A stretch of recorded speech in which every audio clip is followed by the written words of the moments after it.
Systems work, people fail. Welcome to InsurMark's Advisor Mentorship Podcast with Vice President Jeremy Hauser, where we share proven systems and processes for the 21st century advisor. Today, it's essential that advisors find a way to differentiate themselves from the competition. Learn how to elevate your game and accomplish incredible feats as Jeremy teaches you how to build a more successful and sustainable business while realizing a better work-life balance is not only possible, but achievable. It's time to check in with Jeremy Hauser for an update on the year. The year which, believe it or not, is almost over. I'm Patrice Sikora, and Jeremy, it's been a while since you and I were on an episode and we had the chance to talk. I've noticed that in what was fascinating, I was sharing a little bit with you before this, the great news, although I'm very honored to finally have a conversation with Patrice and just me and you on this episode. But according to the viewers here over the last 30 days, our daily downloads have jumped tremendously. We're up over 200% in the last 30 days. And the common denominator is I keep having guests on and they're telling their stories. So that's what it's all about. Right? So although we're on this episode together, I'm very excited to chat with you, but I don't know if the people like this. Well, they just don't know what's good, right? I guess not. We'll see. We'll see how this episode goes. But no, looking forward to today's episode. And like I mentioned, it's awesome to see as advisors are out there and they're looking for best practices. Although in the last 30 days, I did have three advisors of mine, completely different practices on, and a lot of people are checking out previous episodes. So a lot of good momentum is being built here on the Advisor Mentorship Podcast. All right. So we're looking at the holidays. We're actually looking at 2023 right now. I can't believe that, but we are. You start kind of hinting here. How's it been shaping up for Team Jeremy? So Team Jeremy, we are doing phenomenal compared to all things considered. I believe at the very beginning of this year, I even had our founder and CEO on the podcast, Mr. Kearns, and he mentioned that this year in his 39 years of doing this, he felt that our industry was going to be the largest. It's going to be the best year of 2022 is going to be the best year for fixed index annuities. And he was pretty spot on so far. Although we're not done with the year, it seems like the trajectory right now is heading that way. And same thing within my team here. So through the first 3 quarters of 2022, the advisors I work with were up 67%, not slowing up here over the next coming weeks before the end of 2023. And can't believe it, but we're already doing business planning calls here for the month of November for those advisors looking to plan for 2023.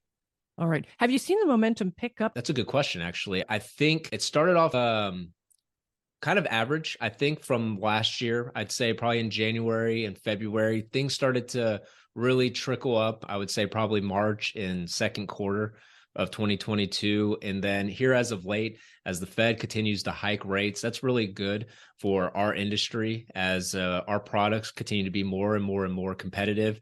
And I think as the year has gone on, more people are just tired of looking at their accounts going up 1% one day and down 2% the next. So I think a lot of people have started to flock to safety. So, and I don't really see any slow up here as of late. I think just looking at October numbers, it was my team's probably largest submit business of 2022 compared to back in January. So I think the momentum's still actually building, and who knows if we're even at the top of the mountain yet. I was thinking with all the uncertainty, people may finally be thinking, I want to have a plan. I want to do something, so I got to talk to somebody. Yeah, and I think a point to that too, and then a lot of just uncertainties out there, and as people are getting adapted to new work environments, a lot of offices nowadays, a lot of people who are looking at retirement here in the near future, they might be doing things a little different. They might be working at home a little bit more. They're finding their new normal. So when there's change in someone's life, all of a sudden they may be looking for new avenues of people to really relate to and possibly even look over their financial plans. So some of my advisors have become good benefactors of those relationships to actually help bring new prospects on as clients. And it's really just a beautiful thing when systems and processes are working. You mentioned you've started some planning calls already. Have you seen the difference between what you're getting into this year versus the calls you made last year? I would say I'm seeing a couple similarities from, obviously, we've been doing these planning calls for about 5 years now. I think this might even be either this is year 5 or year 6 of doing the business planning calls for the next year. And I always mention that most of my advisors, the number one thing that they've always strived to look for when doing these calls is they want to get back more time on their calendar. They just feel like they're not as organized, and similar theme. But I think for the most part, so far, I've only had a handful of these calls, and I've already noticed that there is a paradigm shift where a lot of these advisors, although they're up tremendously this year, the ones at least that I've already spoken to, but the common thing that I'm seeing amongst them is they're actually taking more time off this year than they even took last year. I mean, I don't know if that's like the best promotion to say, but more time off, I guess, equals more productivity. I'd say I it don't know. sounds like efficiency to It does sound like efficiency. And I think when things start to click and you're able to really look at yourself, and as an advisor, especially, I mean, any industry, but as an advisor, when you're able to start to peel back the layers, focus on yourself, really get your mindset right, focus on your health, things with your family. And I really believe as advisors are continuing to evolve and do what's best for them to make sure that they're ready to take on everyday challenges in their personal lives, it's definitely attracting a certain type of prospect when they have that confidence level. And it's sure enough, it seems like they don't have to see as many people when the majority of people that they're seeing decide that they do want to do business with those individuals, because they are actually listening to the needs of the customer and their goals and their lifestyle and so forth, and planning for that. along with efficiency and maybe being more centered in themselves, what are some of the common traits you're seeing in advisors who are doing well? I do see, like I mentioned, that confidence. A lot of, I mean, for the advisors that are up this year, amongst my team of advisors, I definitely see there's a confidence level where they seem to have their stuff together. They're very productive. They do some form of workout. I'm not saying they're in there in the The gym gym? doing, yeah, I'm not saying they're in the gym, crushing 400 pounds on squats. But I think for the most part, they're doing some type of physical activity, getting themselves ready in the morning, maybe doing some walking, morning walks, just simple, just doing some type of physical activity. I'm seeing the ones that are actually up this year. I don't know if that's just so happens to be the luck of the draw, but majority of them do some type of physical activity to get their mind and body going for the day. I noticed that their confidence levels are relatively high because they truly believe in what they do. So they are a specialist. They don't necessarily, they're not going to sit there in front of a prospect and have a conversation with them and have to go and research the answer. They're pretty confident in their craft. They know their stuff. They know their products. They know what people are really looking for. And they know how, with the current environment we're in, a lot of the advisors that offer some of the products within the fixed index annuity space, there truly are a good opportunity for majority of those that are retiring or already retired here. And they're not afraid to have conversations and challenge those people. Sounds to me like they're comfortable with themselves. They're comfortable physically, they're comfortable mentally, emotionally, and that comes through. Mm-hmm. Yeah. And I think for not just them having that confidence level, but I do see that they're just students of their craft. They really have started to adapt to new things, leveraging their time. That's another thing. Maybe, yeah, I liked your term a little more. Instead of me saying more time off equals more productive, they're more efficient. I like that. So they're being more efficient when it comes to leveraging their time. And maybe an example of that is for an advisor who has their own podcast, or they are using some form of email. They're sending out a mass email to their prospects on just relevancy of videos. So they're able to expand their voice instead of just manually calling individuals or personally one-on-one conversations, having to send messages there. Now, there is a benefit to do that, but if you're able to really devote yourself on a weekly basis to carving out a 20-minute, a 30-minute time frame of sending out just a personal message of relevancy of what's going on in the marketplace to everybody, it's pretty amazing to see how many responses my advisors are getting, and they're able to then decipher through people raising their hands of who is wanting to have a conversation about that topic at the time, instead of the advisors maybe just doing a shotgun approach and just randomly reaching out to somebody just to say hello. Right, right. With that in mind, in your opinion, what's some of the best opportunities for growth next year?